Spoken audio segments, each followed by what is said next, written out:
একজন সংসদ সদস্য হিসাবে, একজন সাক্ষী হিসাবে সব ক্যাপাসিটিতেই তিনি আমাদের কাছে এসেছিলেন জানার জন্য। তিনি এসছেন এবং আমি যতদূর জানি একটা কোর্টে বসে তিনি সাক্ষ্য গ্রহণ সেটাও প্রত্যক্ষ করেছেন। তাদের এটা জানা দরকার বাংলাদেশে এই বিচার কিভাবে চলছে, এবং সাক্ষী হিসাবে ওনার জানা দরকার যে ওনার সাক্ষীটা পরবর্তীতে কবে অনুষ্ঠিত হবে।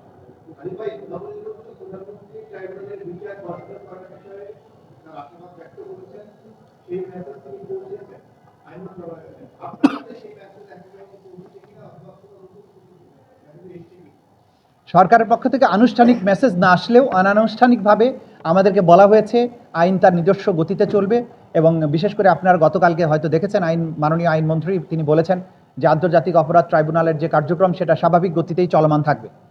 সুতরাং আমরা আশা করছি দেশবাসীর মতো আমাদেরও তো প্রত্যাশা যে যেখানে বিচারের জায়গা বিচারের মতো চলমান থাকবে। সরকার আমাদেরকে সুনির্দিষ্টভাবে কিছু না বললেও আমাদেরকে ইঙ্গিত দিয়েছেন চলমান রাখার ব্যাপারে। যতক্ষণ পর্যন্ত আমরা দায়িত্বে আছি আমরা স্বাভাবিক গতিতেই সমস্ত কর্মকাণ্ড চলমান রাখবো, এবং এটাই ন্যায় বিচারের দাবি।